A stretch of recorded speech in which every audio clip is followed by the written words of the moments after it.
Hi. 5 years ago, I took a few days to think through from scratch how I would solve a Sudoku puzzle. I decided to approach it systematically as an information management problem. I don't have any special qualifications in that, but what I came up with was a system that worked pretty well for me, and I came up with a worksheet that I made and a method that goes with it that I made a couple of videos about back in the day. I decided to revisit that method and that worksheet this summer, and one thing that I've done is to print the worksheet, have it printed on this whiteboard. So what I'm going to do in this video is to work through a Sudoku puzzle of medium difficulty on this board with dry erase markers, and I'll walk you through in the audio step by step just what inferences I'm making, how I'm figuring out which boxes to fill in, and which steps of the method I'm following as I go through the puzzle. It's a medium difficulty puzzle. If you'd like to see more of this, if this sort of thing is helpful, please leave me a comment below. I might try this again with a hard difficulty puzzle. I'm experimenting with some layouts, and I'm hoping to be able to share with you guys the possibility of being able to get one of these boards of your own at some point in the future. So watch for that coming up the next few weeks. So here's the video. All right, here I have written the starting numbers of a medium difficulty Sudoku on the board with green marker. Now we'll begin working on it. We will start with the upper left box. This box has numbers 1, 2, 3, 4, and 6 marked, so I will cross those out underneath the box. I will also cross out the lines of numbers above these so I don't waste my time marking them up. I then go through and mark out the numbers 1, 2, 3, 4, and 6 from the other cells in this box. So 1, 2, 3, 4, 6, 1, 2, 3, 4, 6, 1, 2, 3, 4, 6, 1, 2, 3, 4, 6. On to the box below. The numbers marked here are 1, 3, 5, 6, 7. I cross these off in the box below. I draw a line through the numbers above each of the filled cells. And then I cross out 1, 3, 5, 6, 7, 1, 3, 5, 6, 7, 1, 3, 5, 6, 7, 1, 3, 5, 6, 7. Third box, same process, 1, 3, 4, 6. Cross them out below, draw a line through the numbers above each filled cell, then cross out the filled numbers in the empty cells.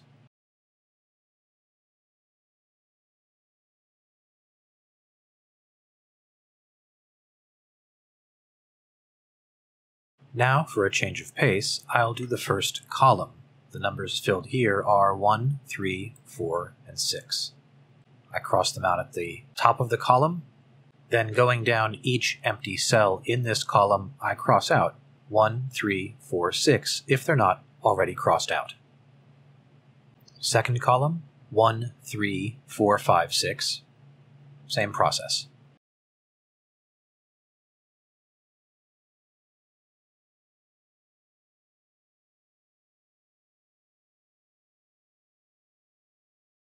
Third column, 1, 2, 3, 6, 7.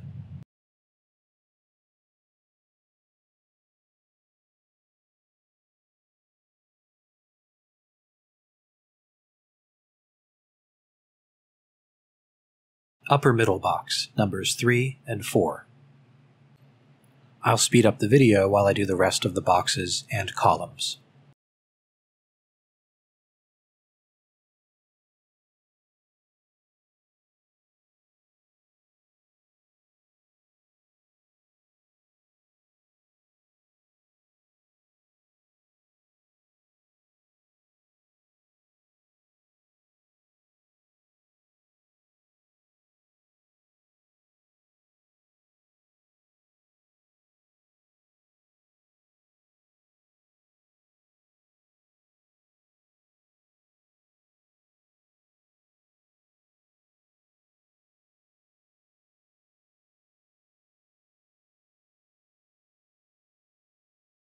Now that I have all the information from the boxes and the columns distributed, I'll start with the rows.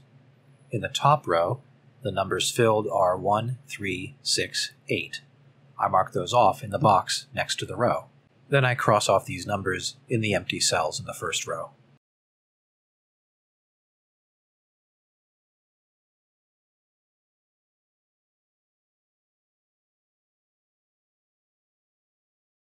Second row, 4, 6, 9.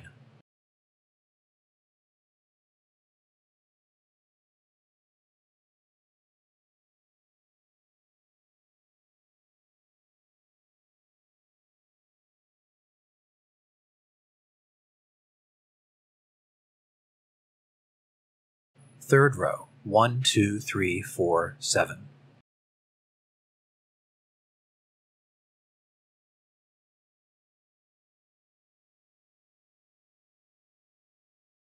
And now I discover something.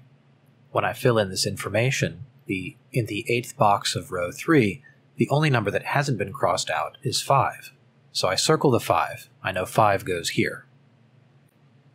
I write in the 5, I cross it out in the cell box underneath, and then I cross out 5 in the other cells in this box. Then I cross out 5 in the column box at the top, and cross out 5 from the other boxes in this column. Finally, I cross out 5 in the row box at the left side, and I cross out 5 in the other empty cells in this row. Note that what I'm doing is distributing this information around the rest of my grid. And I make another discovery. The 6th box in row 3, the only number not crossed out is 9, so I circle the 9. I know 9 goes here. Now I process the 9 the same way I processed the 5. First the cell, then the column, then the row. I make sure to cross out the row of numbers above each cell that I fill so I don't waste my time with these numbers later on. Another discovery, the first cell in row 3 must be an 8.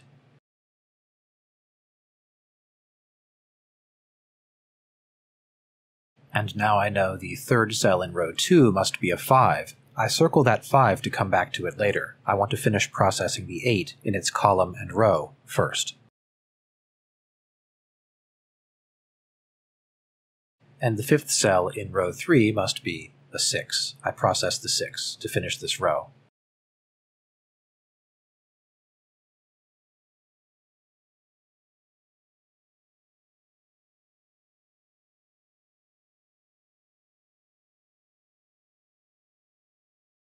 I put a line through the numbers in the row box on the left side to indicate that I'm finished with row 3. Now I'll process the 5 that I discovered earlier. First in the cell, then in the column, then in the row. And I've discovered a 7 in cell 1 of row 2.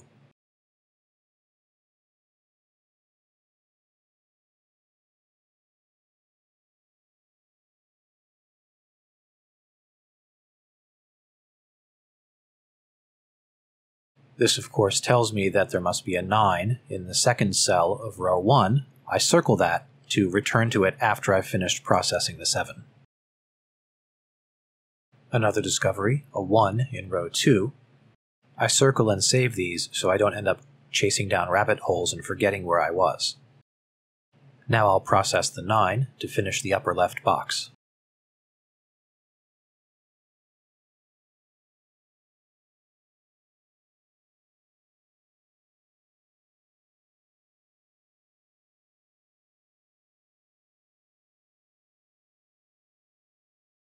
And then I'll process the 1 in the upper middle box.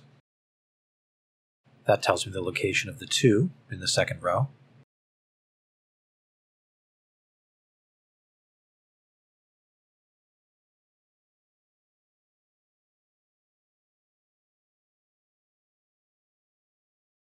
Now I'll process the 2 in the box, column, and row.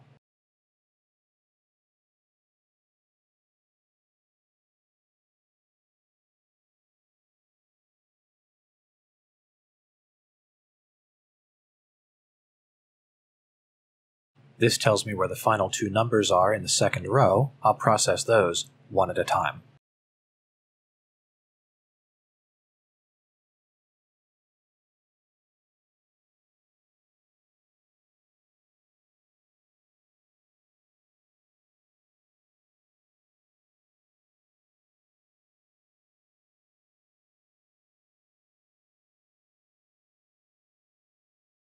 Note that even though it feels like the top of the puzzle is nearly finished, I'm still carrying important information into the cells and boxes at the bottom right.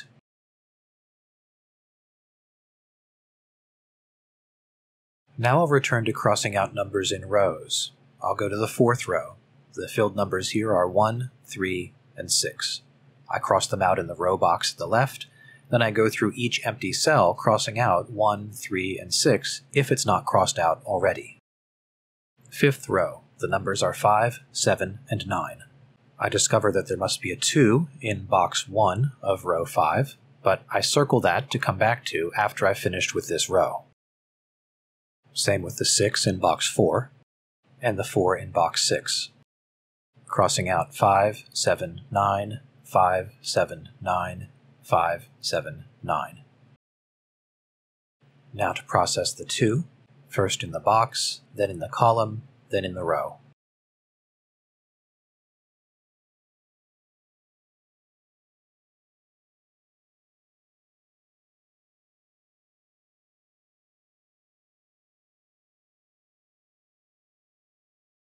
I've found the 9 and the 8 in this box now.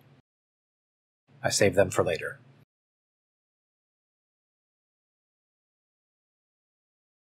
I'll do the 9 to try to finish with this box.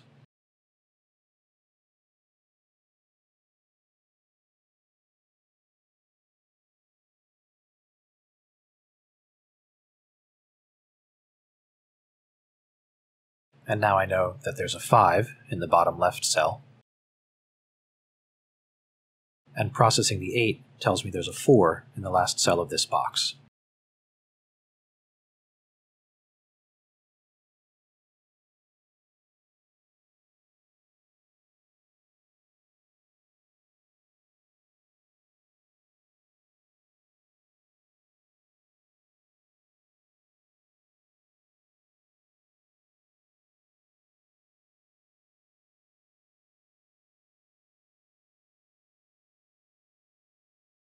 And a 7 in box 8 of row 4. I'll come to that later.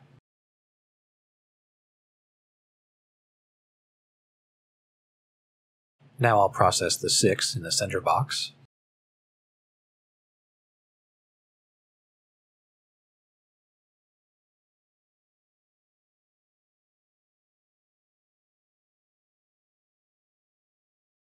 And the 4.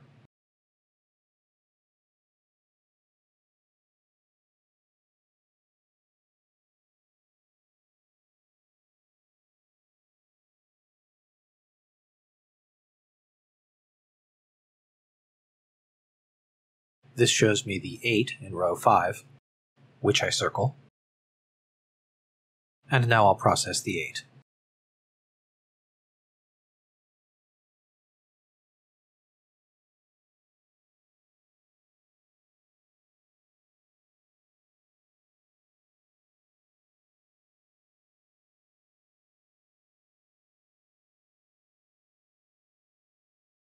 And now the 7 in row 4.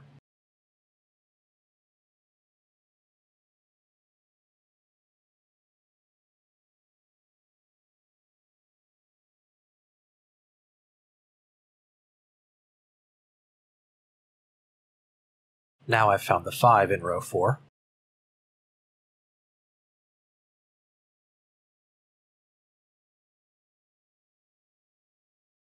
And that tells me where the 7 is in the center box and in the top middle box.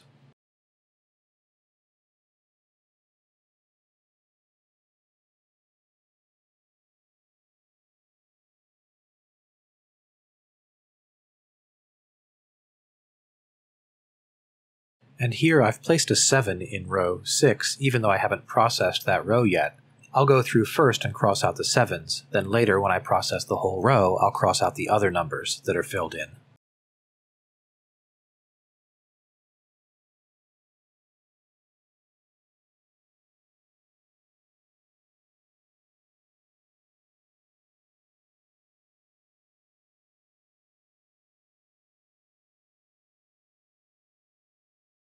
Processing the 2 in row 4 tells me that there's a 4 in the upper right cell of the upper right box. And processing the 7 in the top center box will let me finish that box off.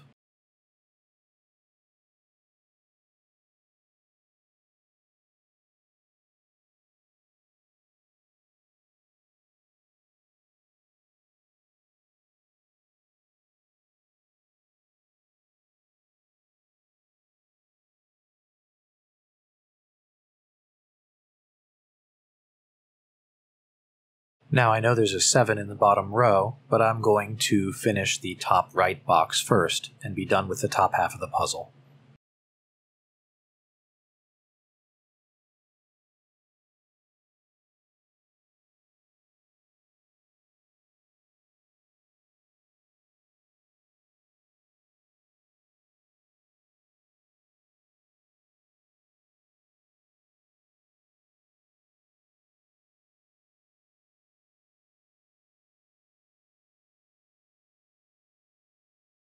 I'll continue by filling in row 6. The filled numbers are 1, 2, 3, 6, 7, 8.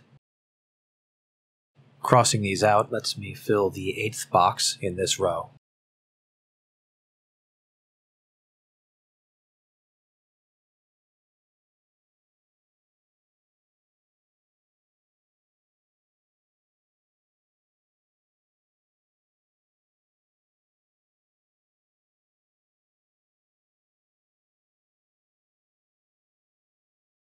On now to row 7. The numbers are 3 and 6.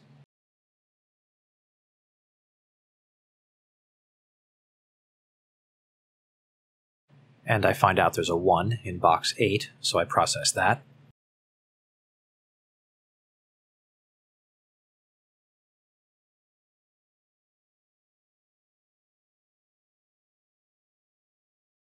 And that tells me there's a 3 in box 8 of row 5. I'll come back to that.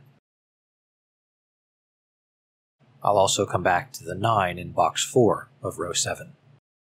Now I'll process that 3.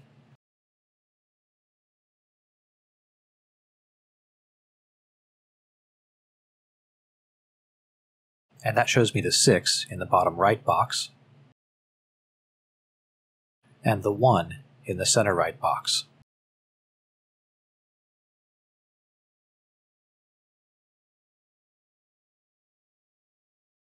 And now I'm done with row 5, and row 4. I'll process the 6 in the lower right box now, first in the box, then in the column, then in the row. And I'm done with this column now, so I cross out the numbers at the top.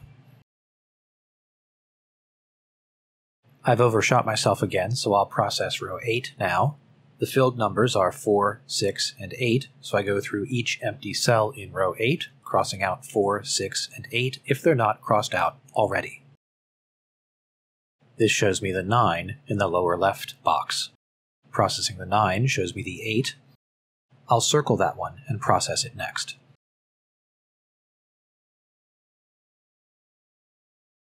Now I've found the 1 in the bottom center box. Now I come back and process the 8 in the lower left box.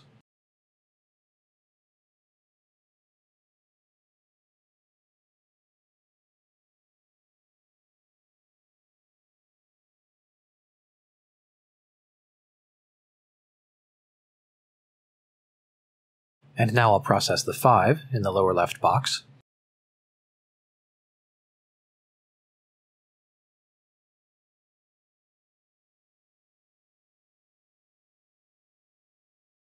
Now I'll process row 9. The numbers are 1, 2, 5, and 6. I've found the 4 in row 9. I'll process that next.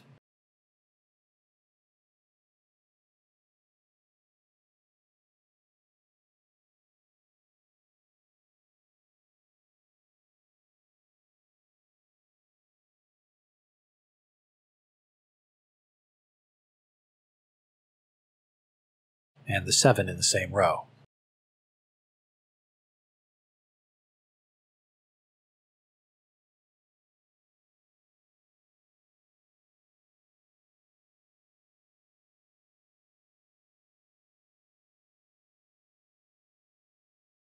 I have a 9 left over, circled before, in the bottom center box. I'll process that now. That tells me where the 3 is in the same box.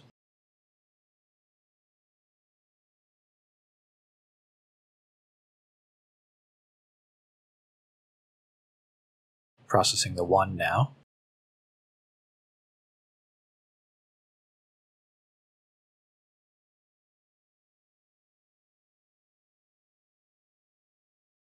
And now the 3.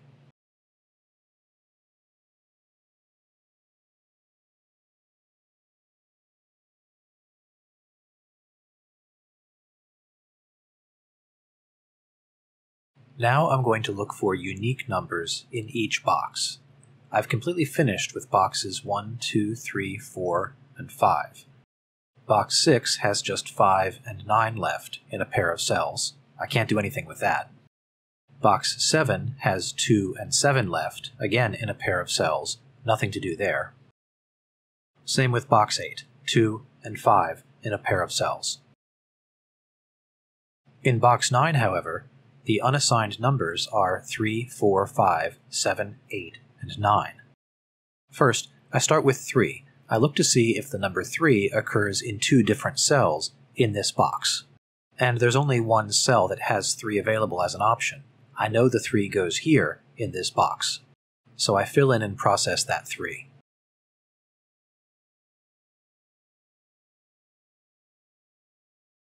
Since I changed the box, I'll start over, checking it.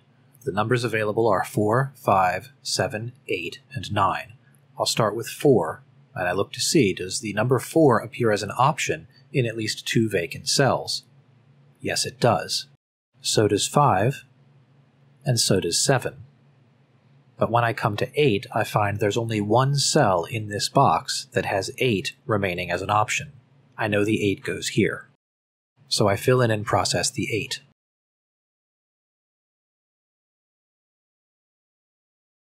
There's nothing more I can do in box 9, so I'll begin scanning for unique numbers by rows. The top 5 rows are all complete. Row 6 has just 2 numbers in a pair of cells at the end. I can't do anything with that. Let me take a look at row 7. In row 7, the unassigned numbers are 2, 4, 5, and 7. For each of these numbers, I'll look at the empty cells in the row to see that each number appears at least twice. Looking for 2, I see that 2 does appear in multiple cells, so I look for 4. And I find that the 7th cell is the only place where 4 appears as an option. I know that the 4 goes here. I'll process the 4. Placing the 4 tells me where the 9 is in the lower right box.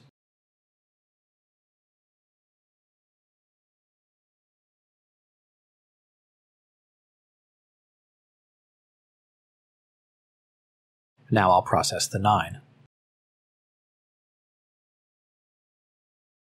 That tells me where the 5 is.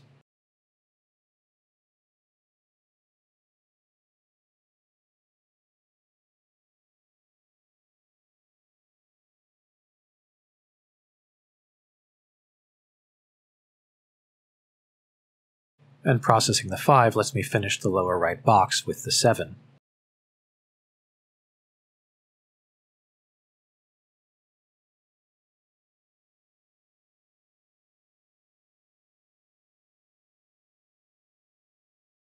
It also tells me there's a 2 in the bottom middle box. And I'm just about done. I have only a handful of numbers to fill in. There's no real question now about finishing the puzzle.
and I'm done. I hope you've enjoyed watching me walk through using this Sudoku method on a medium difficulty puzzle. If you're interested in seeing more, please leave a comment below. I might try this on a harder puzzle if enough people are interested. Thanks for watching today. Goodbye.